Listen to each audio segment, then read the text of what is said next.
Hello and welcome to a new video. Today we're going to take a look at Feraligatr with the new move Shadow Claw in the Open Great League. So yeah, the new season started. Hopefully you all remember to use a star piece to get your season rewards. I always did, like I've never actually missed this, which was kind of nice. We're going to have a team here with Registeel, the say-swap of the Broguiere, and we're going to have also in the back our Feraligatr. What I have to say already about this team when I played it, it looked better on paper than it was actually when I played myself. I would not really recommend you to try out to use the Registeel in the current meta, or at least have a little bit more luck with the Zapcan debuff. I don't really want to talk too much about it, but yeah, I don't know, like for me, the backline was totally fine. The lead of Registeel was a little bit too clunky for myself. Maybe a different Pokemon like Liga would be a little bit better, but here, first game, first Feraligatr sweep. Let's move on to the next one, and this is a thing as well. I actually cut off like 3 battles or something that I all won as well that were against people with like some random nonsense teams. So like there's still going to be some in here as well, but some of them are kind of okay here. For example, this one, Regalgi, can be a little bit tricky for this team to deal with. But I have to say, of course, there are always going to be some random teams as well. I know that I battled against some people that I also still know from regional tournaments, so it's not going to be just some random battles here. But of course, there's always the criticism in the beginning if you want to showcase those Pokemon, or it's going to be not really an ideal showcase. There is a team in mind that I'm going to showcase most likely tomorrow when I'm already a little bit further into my sets that also runs Feraligatr in this, but as a say-swap, so stay tuned for this one. I'm still going to take a look at this Pokemon again then as well, but let's take a look at this Pokemon already.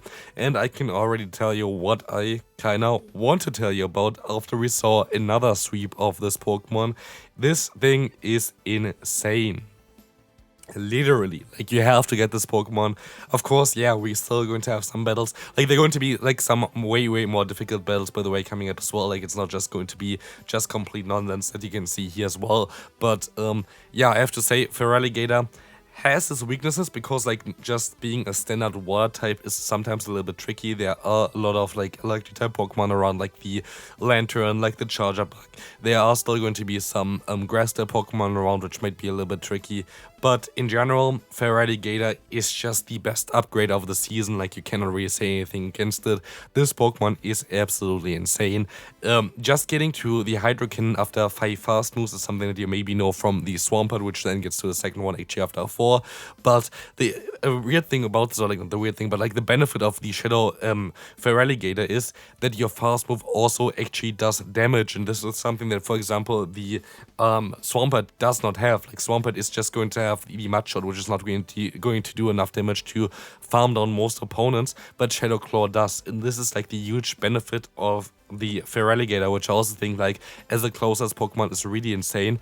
If you have a Pokemon low and you can farm it down, it's game over. Like who wants to take like a stab Shadow Hydro Cannon from a Feraligatr next to no Pokemon? And that's like the huge benefit of it. Like if you get a Pokemon into a range, which you I think actually going to see in this video, like in this battle actually here as well, where you can just farm them all the way down, it's going to be insane. And so yeah, we're going to have here the Umbreon in the lead, which is going to be a favorable matchup for us, as we can just go for the Focus Blast, but the opponent decides to use a shield. We can let the next move go through as well again. Registeel did definitely some decent stuff here in those matchups, but I feel like in the current meta, Registeel is a little bit more tricky to play. Maybe I'm just not good by playing the Registeel, but I have to say it's not really my favorite Pokemon to use, so maybe would not really recommend you this one. But what I have to say for sure here is that, yeah, we're gonna see here the matchup of the Feraligatr soon against a very low HP Pokemon, which is going to be, of course, this Umbreon. And so what we can do is we can take advantage of the HP stat here. We know that Shadow Claw is going to do a ton of damage, but also like still going to be resisted, allowing us to get a ton of energy. Now we have a Feraligatr with 2 shields and 6 fast moves advantage. We have 2 charge moves stored already. We can go for 1. Does a tremendous amount of damage. We can go for the full farm down next. And so with this, we're gonna be able to just get even more energy while still maintaining a shield advantage. And so they're going to have a Galarian Stunfisk in the back, and Feraligatr is just gonna go for the full sweep here, getting a triple KO, because yeah, like literally you can't allow this Pokemon to have energy. As soon as it's going to have energy, this Pokemon is going to wreck you, and so we're gonna be able to win this game. Let's move on to the next opponent. We're going to have a Feraligatr against us in the lead, which can be a little bit of a trickier one. What we kind of want to try to do here is we kind of try to get a shield advantage, basically. That's kind of what I want to try to get, because basically, for this matchup, you're fine in a zero shield scenario. If you go any further with a Registeel, you're going to have a little bit of a problem. Here, we will see that they might actually get to the Ice Beam, so I decided to use a shield, and they can still just go for the Hydro Cannon, which is totally fine. We're gonna get out the opponent's Lickitung. It is fairly important here that we're gonna be able to get off both of our charge moves, and this is another issue for this team. I actually really don't like the matchup against Lickitung with this team. My lead of Registeel is actually kinda tricky in the two shield scenario as well, because Lick does so much damage, and so we're gonna see it in the gameplay later on as well, where we have this Pokemon in the lead, where it was not really ideal as well. But here we're gonna see that I try to do my best to get as much energy as possible against the opponent, but I can just swap out here, try to get even more energy. I'm forced to use a shield because, like, we are still kind of squishy, and as you're gonna see, they have a charger bug in the back, completely hard-walling us, and we can move on to the next one. Never mind, actually. That's not even the medal that I meant, but I thought it was like the lead of the Lickitung, but it's actually going to be a Mantine lead. And the opponent's running the move Water Pulse, which is kind of cool.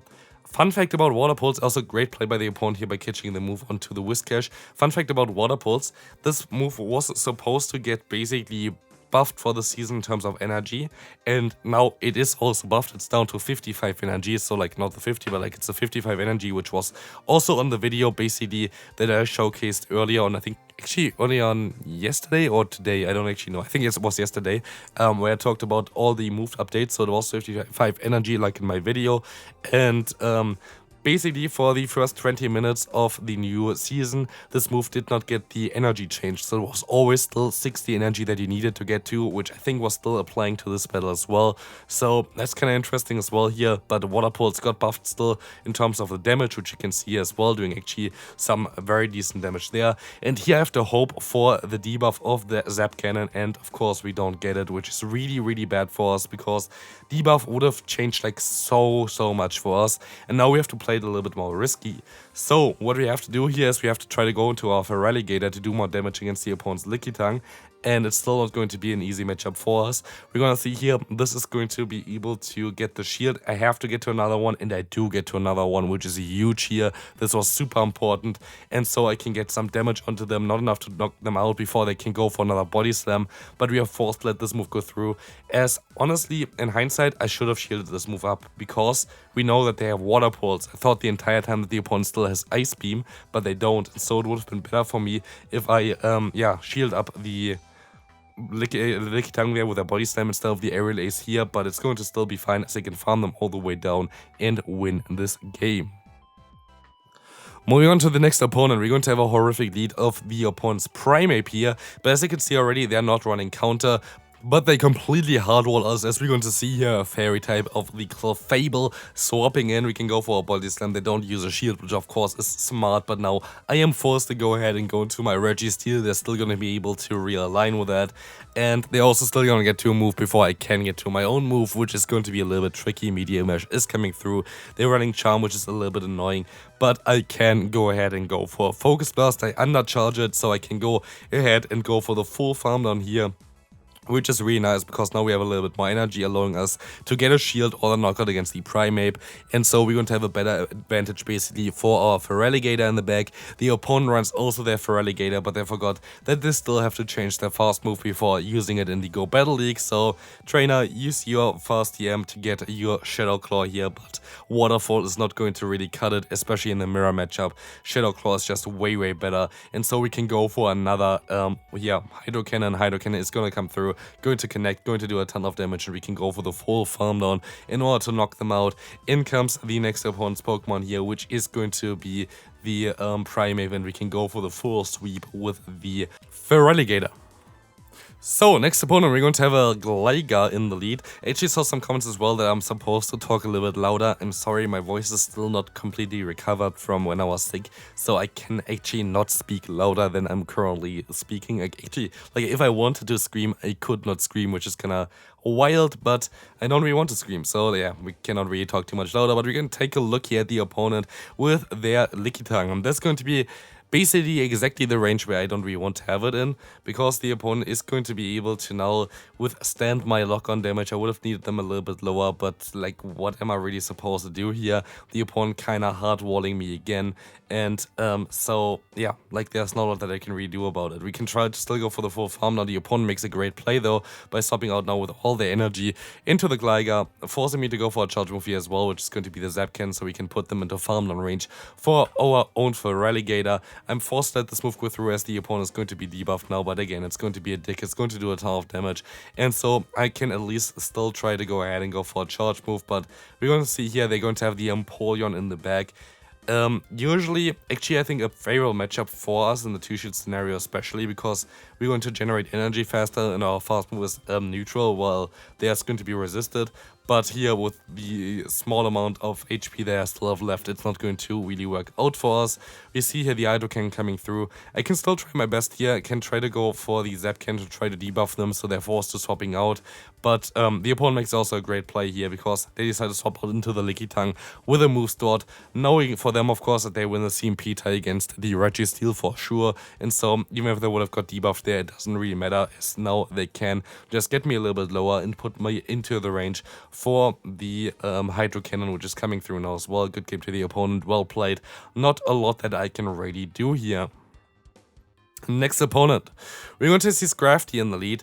This is not really something that you're going to encounter all the time, but it's something that's definitely going to be a little bit tricky for this team to deal with, because our lead is going to be weak against it, and for Dragonair, you are going to lose basically all the scenarios as well against it, because it can take a body. Okay, like, it has to use a shield basically, but it can just turn me down after one power punch, which is really annoying. So yeah, maybe Scrafty actually has a little bit more play than people expect as well. Might be a Pokemon I kind of want to take a look at as well, because you're going to be able to resist the fast move of Feraligatr. You're going to completely hardball the LilyNiRiain. You're going to be able to do something decent against the Dragonair. So might be actually a Pokemon, especially for like the backline, which would be cool.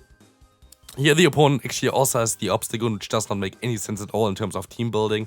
But yeah, basically they're double weak completely to Fairy-type Pokemon. Like, if one Fairy-type, they would completely get lost from it. But luckily they decided to use a shield against the Hydro Cannon, which is a very silly move, because like this, we can just swap out, go for the Focus Blast, say goodbye to them. And why being double weak against Fairy-type Pokemon, if you can also be triple weak against them, as you're gonna see here right now, the Gallade, but not with a new fast move as well. Like, I don't really understand. I feel like people are just going to go ahead and look like through the move updates or whatever, and they see, oh yeah, there's a Gallade, this looks really cool, but they don't really see that they have to use a different fast move for it. Final battle, horrific lead, we're going to be forced to swap out basically immediately, and so we're going to have here the opponent's Whiscash going for a charge move. I let this move go through as we can still take it, but they're going to decide to swap out. Interestingly enough, again, wrong fast move on your Skarmory. Nobody is running the move Air Slash anymore. And also, interestingly enough, they decide to use a shield onto the Awkward Tail, which doesn't really make too much sense. But again, if this is going to be a little bit too spicy because the opponents are not really on the highest level yet, I'm going to still take a look at the Feraligatr several times throughout the season, but also in a team very soon, most likely tomorrow or the day after. So definitely, most likely the day after. So definitely stay tuned for this, as I have some plans with this Pokemon again, and we're going to definitely take a look at this Pokemon again, maybe even with a different moveset, because there's a different move that I think might be actually a little bit better as a swap, but we will find this out together. So definitely gonna stay tuned for this. But here for the final game of today, we're going to see another beautiful sweep of the Feraligatr, being able to hit one Hydro Cannon, being able to go for the full farm down, getting a ton of energy, being able to go up to 2 Hydro Cannons so fast with the Shadow Claw is just so nice. And so we can just go for another move here, and this is going to be it for today's video. This is going to be a nice knockout. And if you enjoyed this video, feel free to subscribe and leave a like on the video as well. This is going to be it for this one. I hope you have a great rest of your day, and I'll see you then. Bye bye.